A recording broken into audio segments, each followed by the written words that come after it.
भगवान श्री कृष्ण ने बताया कि तुलसी के पास दिया जलाने से क्या फल मिलता है। दोस्तों, एक समय की बात है, देवी सत्यभामा भगवान श्री कृष्ण के पास आकर उनसे पूछने लगती हैं, हे स्वामी, मेरे मन में कुछ प्रश्न उठ रहे हैं, कृपया मेरा मार्गदर्शन करें। तब भगवान श्री कृष्ण बोले, हे सत्यभामा, क्या है तुम्हारा प्रश्न, कृपया करके बताओ, तो तुम्हारे प्रश्नों का निवारण करके हमें प्रसन्नता होगी। तब सत्यभामा कहती है, हे स्वामी, तुलसी के पास दीपक जलाने का क्या महात्म्य है और रोज शाम को तुलसी के पास दीपक क्यों जलाया जाता है? इससे मनुष्य को कौन सा फल प्राप्त होता है?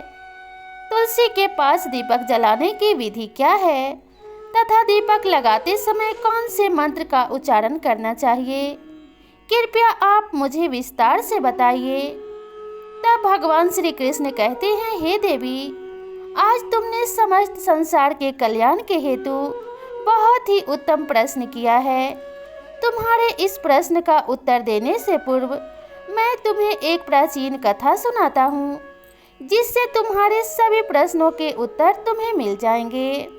शाम को तुलसी के पास दीपक जलाने से जो फल मिलता है, उसी का वर्णन मैं इस कथा में करूँगा, इसलिए तुम इस कथा को ध्यान पूर्वक सुनना। इस कथा को ध्यान से पूरा सुनने मात्र से ही मनुष्य 100 वर्षों तक तुलसी के पास दीपक जलाने का पुण्य प्राप्त कर लेता है। फिर देवी सत्यभामा कहती हैं, हे प्रभु, मैं इस कथा को सुनने के लिए उत्सुक हूँ, कृपया आप इस कथा को मुझसे कहिए। तब भगवान श्री कृष्ण देवी सत्यभामा को वह कथा सुनाने लगते हैं। हे देवी, पूर्व काल की बात है, दक्षिण दिशा में तुंगभद्रा नाम की एक बहुत बड़ी नदी है। उसी नदी के किनारे पर हरिहरपुर नाम का एक अत्यंत सुंदर नगर बसा हुआ था। उसी नगर में मनोहर नाम के एक ब्राह्मण निवास करते थे। वे अत्यंत गुणवान, चरित्रवान, धर्म पर कार्य करने वाले तथा वेदों के मार्ग पर चलने वाले थे। उन्होंने समस्त शास्त्रों का अध्ययन किया हुआ था। उसी ब्राह्मण की एक पत्नी थी, जिसे लोग दुराचार कहकर पुकारते थे, क्योंकि उसके कर्म ही उसके नाम के अनुसार थे। वह सदैव ही अपने पति को अपमानित करती थी, अपने पति के लिए कुवाच्य कहती थी, पति को भयंकर दुख देती थी, पति के लिए कभी भोजन नहीं बनाती थी। उसने उसके पति के साथ कभी शयन नहीं किया, कभी उसके साथ प्रेम से व्यवहार नहीं किया। पति के मित्र परिवार के लोग घर पर आते तो वह स्त्री उनको भी अपमानित करके भगा दिया करती थी और स्वयं काम के भाव से उन्मत्त होकर निरंतर अन्य व्यभिचारिणी स्त्रियों के साथ घूमा करती थी। उसका मन पति को छोड़कर पराये पुरुषों में लगा रहता था। उसने कभी अपने पति से प्रेम से बात नहीं की, किंतु पराये सुंदर सुंदर पुरुषों के संग बैठकर बातें करती थी। पराये पुरुषों को मोहित करने के लिए सज धज कर गाँव में घूमने जाया करती थी। कभी वह वन में किसी वृक्ष के नीचे खड़ी रहकर सुंदर पुरुषों की राह देखने लगती और किसी दुष्ट पुरुष को मोहित करके उसके संग भोग विलास किया करती थी। फिर एक दिन वह दुराचार स्त्री वन में जाकर एक वृक्ष के नीचे खड़ी हो गई। उसका चित्त काम से भरा हुआ था। वह किसी सुंदर कामी पुरुष की राह देख रही थी, किंतु बहुत समय निकलने के बाद भी उस स्थान पर कोई भी पुरुष नहीं आया। इसलिए वह अत्यंत दुखी हो गई और प्रियतम की खोज में इधर उधर देखने लगी। उस दिन उसका सारा परिश्रम व्यर्थ हो गया। वहां पर खड़ी होकर वह नाना प्रकार की बातें कहकर विलाप करने लगी। हाय, आज तो इस मार्ग से कोई भी सुंदर पुरुष नहीं आया। अब मैं कैसे अपनी काम शांत करूं? आज की रात कैसे बीतेगी? वह जोर जोर से विलाप करने लगी। उसी जंगल में एक भयानक बाघ निवास करता था। उस पापिन स्त्री की आवाज सुनकर वह जाग गया और उछलकर उस स्त्री का भक्षण करने के लिए उसके पास आ गया। उस भयंकर बाघ को देखकर उस स्त्री के पसीने छूटने लगे। वह भय से थर-थर कांपने लगी। वह स्त्री कुछ करती, इतने में ही उस बाघ ने अपने पंजे से उसे घायल कर दिया और वह स्त्री जमीन पर गिर पड़ी। जमीन पर गिरते ही वह स्त्री चिल्लाते हुए बोली, अरे बाघ, तू किस लिए यहाँ पर आया है और मुझे क्यों मार रहा है? मैं यहाँ पर अपने प्रियतम की खोज कर रही थी। तू मुझे छोड़ दे। मेरा भक्षण करके तुझे क्या मिलेगा? उस स्त्री की यह बात सुनकर वह भयानक बाघ क्षण भर के लिए रुक गया और हंसते हुए बोलने लगा, हे दुष्टा, आज विधाता ने तुझे मेरा ग्रास नियुक्त किया है। तुझ जैसी पापिन स्त्रियों का भक्षण करना ही मेरा काम है, तभी मुझे इस शरीर से मुक्ति मिलेगी। वह स्त्री कहने लगी, हे बाघ, तुम कौन हो? मुझे सच सच बताओ, तुम्हें किस कारण से बाघ होना पड़ा और तुम मुझ जैसी स्त्रियों का भक्षण क्यों करना चाहते हो? पहले मुझे सारी बात बताओ और फिर मेरा भक्षण करो। फिर वह बाघ कहने लगता है, हे पापिनी, मैं तुझे मेरे पूर्व जन्म का वृतांत सुनाता हूँ, किस कारण से मुझे बाघ होना पड़ा। पूर्व काल में दक्षिण देश में एक नदी थी। उस नदी के तट पर एक नगरी बसी हुई थी। उसी नगरी में मैं निवास करता था। मैं एक ब्राह्मण का पुत्र था और नदी के किनारे बैठकर यज्ञ आदि कार्य किया करता था। मैंने उस जन्म में अनेक पापियों के लिए यज्ञ किए, उन पापियों के घर का भोजन किया। मैंने धन के लोभ में अनेक पापियों के लिए कार्य किए। जिन वस्तुओं का दान ब्राह्मण को नहीं लेना चाहिए, उन वस्तुओं का भी दान मैंने ग्रहण किया और दूसरों से धन लेता था, लेकिन कभी वापस नहीं करता था। इस प्रकार से पाप करते हुए मुझे बहुत साल बीत गए और मैं बूढ़ा हो गया। मेरे बाल सफ़ेद हो गए और आंखें सूज गई। मुंह के सारे दांत गिर गए, लेकिन फिर भी मेरी दान लेने की आदत नहीं छूटी और मैं पाप करता गया।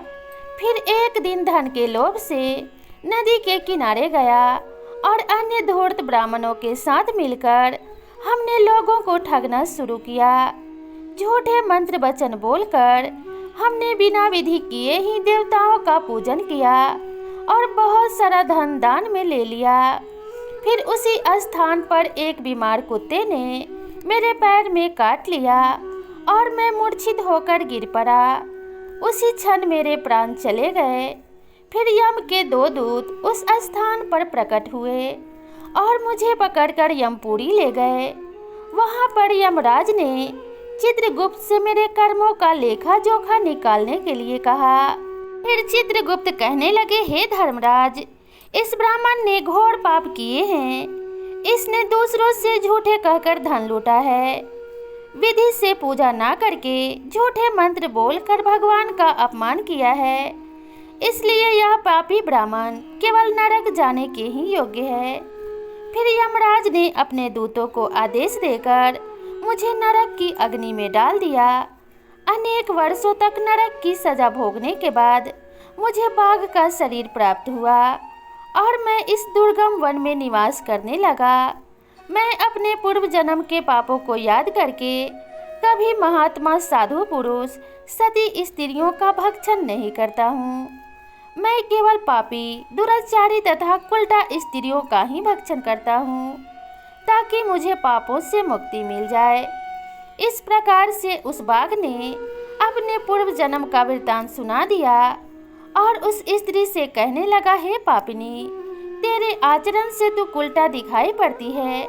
अपने पति को छोड़कर तू इस वन में अन्य पुरुष के साथ भोग विलास करने के लिए आई है, इसलिए आज तू मेरा ग्रास अवश्य बनेगी। इतना कहकर उस बाघ ने अपने तीक्ष्ण नाखून से उस पापी स्त्री के टुकड़े टुकड़े करके उसे खा लिया।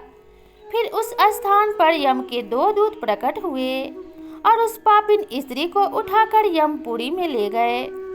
वहां पर उसे यमराज के सामने खड़ा किया गया। फिर चित्रगुप्त ने उस स्त्री का लेखा जोखा निकालते हुए यमराज से कहने लगे, हे धर्मराज, यह स्त्री तो अत्यंत पापिनी है। इसने तो घोर पाप किए हैं। इसने व्यभिचार भी किया है। इसने अपने पति की कभी सेवा नहीं की। अपने पति को भूलकर पराये पुरुषों के संग भोग विलास किया करती थी। उसके पापों को सुनकर यमराज ने उस स्त्री को अग्नि से भरे हुए कुंडों में डालने का आदेश दिया। अनेक वर्षों तक उसे उस कुंड में पकाया गया। फिर उसे निकाल कर रौरव नामक नरक में डाल दिया गया। इस प्रकार से उसे अनेक वर्षों तक अलग अलग नरकों में डाला गया और नरकों में डालने के बाद वह महापापिन स्त्री पुनः पृथ्वी लोक पर आकर चंडाल के रूप में उत्पन्न हुई। चंडाल के घर में जन्म लेकर वह फिर से अनेक पाप करने लगी, व्यभिचार करने लगी, अनेक पापी पुरुषों के संग विहार करने लगी। फिर कुछ समय बाद पूर्व जन्म के पापों के कारण उसे कोढ़ का रोग हो गया और वह भयानक पीड़ा सहन करने लगी। उसका अंग अंग जलने लगा। उसके नेत्रों में पीड़ा होने लगी। इस दुख को सहन करती हुई वह दिन बिताने लगी। फिर एक दिन वह तीर्थ में स्नान करने के उद्देश्य से अंतपुर में चली गई। वहां पर वह एक आश्रम के बाहर निवास करने लगी। उस आश्रम में एक तुलसी का पौधा था। अन्य स्त्रियों को वहां तुलसी के पास दीपक जलाते हुए देखकर उस पापी स्त्री ने भी वही किया। उसने तुलसी के पौधे के पास एक दीपक जला दिया और फिर उसी रात हृदय फटने से उसकी मृत्यु हो गई। उस स्त्री के मरने के पश्चात यमराज के 2 दूत उसे ले जाने के लिए वहां पर प्रकट हुए। जैसे ही यम के दूत उस पापी स्त्री को पास में बांध कर ले जाने लगे कि भगवान विष्णु के 2 पार्षद उस स्थान पर प्रकट हुए और उन्होंने उन दूतों को रोक लिया और कहने लगे, हे दूतों, इस स्त्री को तुम छोड़ दो। यह स्त्री नरक जाने के योग्य नहीं है। तुम किसके आदेश से ऐसा अधर्म कर रहे हो? फिर यम के दूत कहने लगे, हे पार्षदों, हम यमराज के आदेश से इस पापी स्त्री को उठाकर ले जा रहे हैं, किंतु आप हमें किस कारण से रोक रहे हो? यह स्त्री अत्यंत पापी है। इसे नरक में ले जाने की हमें आज्ञा मिली है। फिर पार्षद कहने लगे, हे दूतों, यह स्त्री तो विष्णु भक्त है। यह नरक जाने के योग्य नहीं है। इसने शाम को तुलसी के पास दीपक जलाया है। इसी कारण से इसके समस्त पाप नष्ट हो गए हैं। इसलिए अब यह नरक जाने के योग्य नहीं है। यह तो स्वर्ग जाने की अधिकारी बन चुकी है। पार्षदों की बात सुनकर उन यमदूतों ने उस स्त्री को उसी स्थान पर छोड़ दिया और यमलोक लौट गए। वहां जाकर उन्होंने यमराज को सारा वृतांत सुना दिया। फिर भगवान विष्णु के पार्षद उस स्त्री को दिव्य विमान में बिठाकर स्वर्ग लोक ले गए। भगवान श्री कृष्ण कहते हैं, हे देवी सत्यभामा, इस प्रकार से तुलसी के पास केवल एक दीपक जलाने मात्र से ही मनुष्य के सभी पाप नष्ट हो जाते हैं।